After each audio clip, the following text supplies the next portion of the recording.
is the Janice Thompson Show. This is my third show here at our new studio at 34 J Street, across from the post office. And we are SAC, the Schenectady Access Cable Council. So please get us your productions over here so we can air them and get them over at OSM to air them on their Time Warner station. You may have heard about us, but we've been around for a long time, and we're here to help you in any way possible get information out to the community. I've been doing this since 1999, and our show today, if you've heard the opening music, gives you a little taste of what we're going to be talking about today. The polka music is going to be featured at an event that's being put on by the East Front Street Association.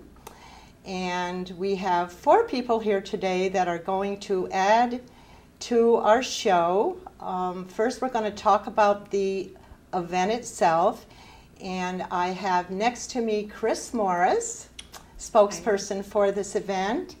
And next to her, we have Marty Beister. So I'm going to start with Chris, because Chris asked me if I could get this information on air so that we can get some publicity out for the Polka Palooza barbecue on September the 8th. Correct. Next Saturday. Already? It'll be next Saturday, September the 8th. Make sure you call me and keep me informed. I lose track of days, believe me. We're so excited to be here, and we want to talk about the Polka Palooza and our East Front Street Neighborhood Association that's putting on the event, but it also is a little community that is extremely active, trying to keep up with the Joneses and stay on top of things. We work very hard. Very small group, but hard workers. But the Polka Palooza is an event that's a dream child of Marty Beister here, and you'll hear all about that. And we are holding the event the day of everything in Schenectady, the Schenectady Art Show being one of, or the Stockade Art Show being one of the events. And we're going to be down the street from there. We'll be on right on Front Street, the corner of John and Front. Mm-hmm. And we have our band, which is Donnie P. in celebration. And Marty is a member of that. And that's the polka music that you just heard. Yeah.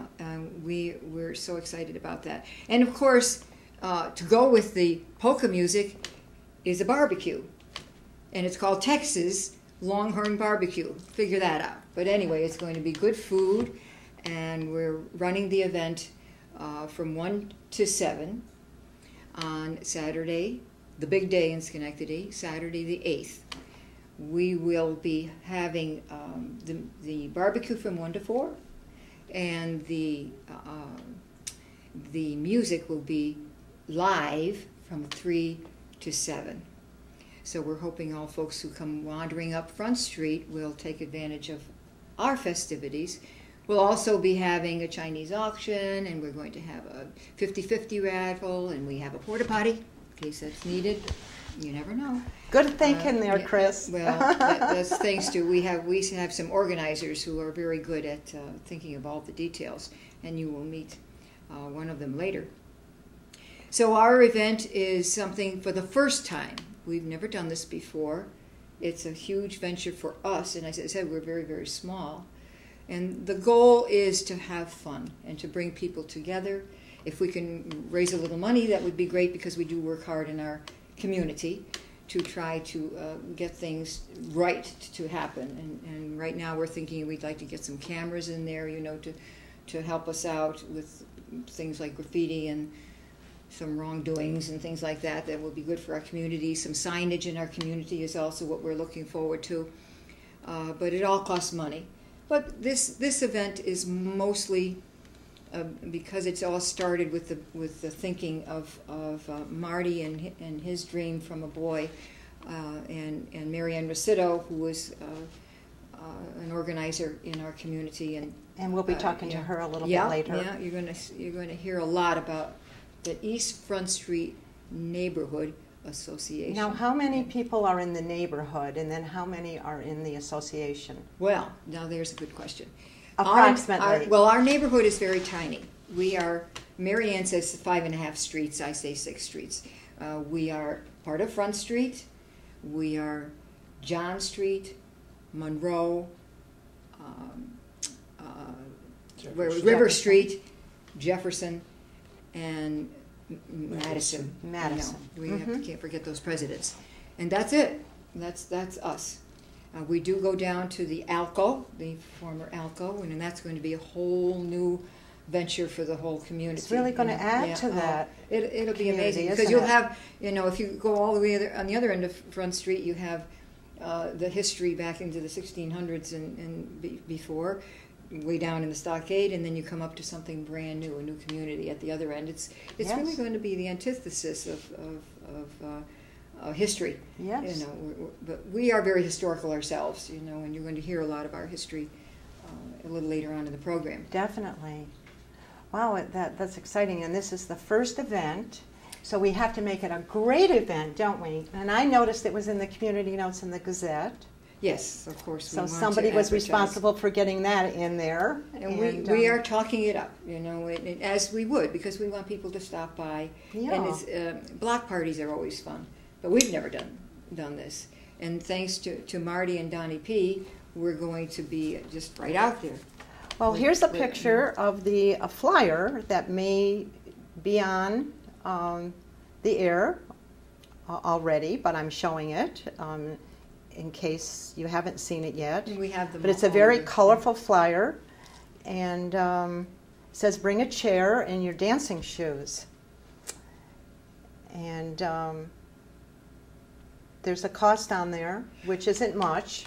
Well, for the whole party, it's only $12, and that would include your great barbecue, Texas Longhorn barbecue, and our polka music, 4 hours of polka music. Right, yeah. The phone numbers are 347-1004 or 372-0036, right, which is where you can get advance tickets. And it's important for us to know in advance, as much as possible, how many are coming, because that caterer wants to know exactly what to cook for. Who to now, cook for. is the association a nonprofit? Yeah, oh yes, absolutely. So absolutely. I thought it was. I just wanted to make sure.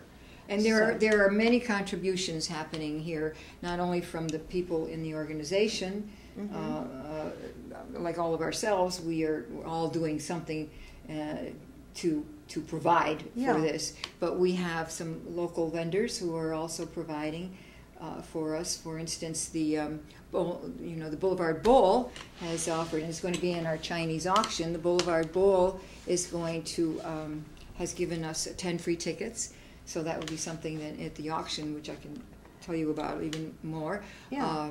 And we also have Moretz Steakhouse is going to provide us with a gift certificate, so somebody can win that. And I'm talking to some others as well to see what we can have. And we're all putting together some things so that there will be some nice items available for our little Chinese silent auction. Great. Buy an armload of tickets for $5 and you might win a lovely prize. Sure, sure. Well, Marty, you played a big part in this because this was your innovation, right? Well, it was my idea years ago when I used to practice my clarinet on 18 River Street towards the end of it. I'd open the window in the summertime and the cool breeze would come in and I'd practice my music.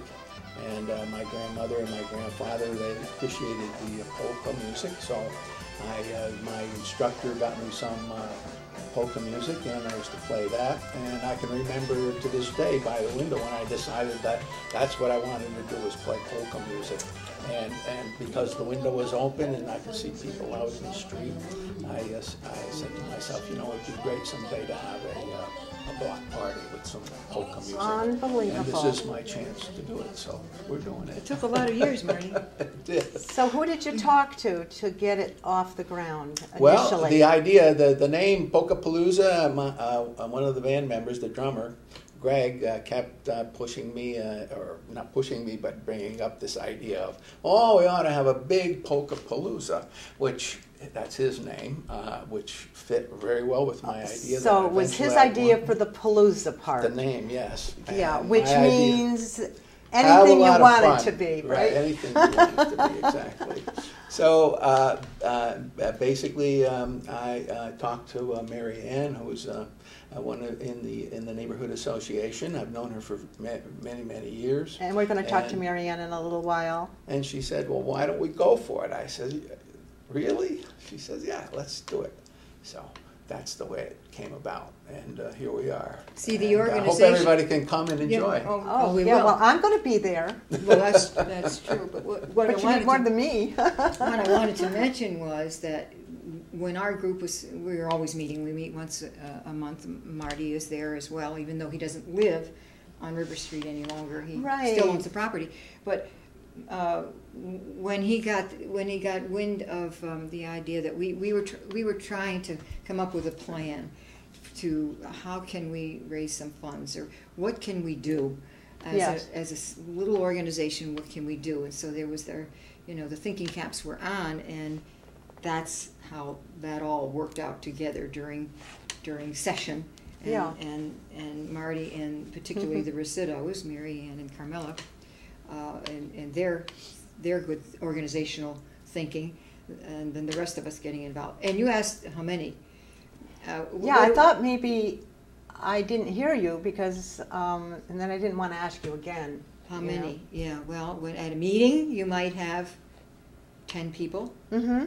And we always have a neighborhood community police officer there, and we have guest speakers, and we'll have campaigning political people there. Sure. We always have things of interest.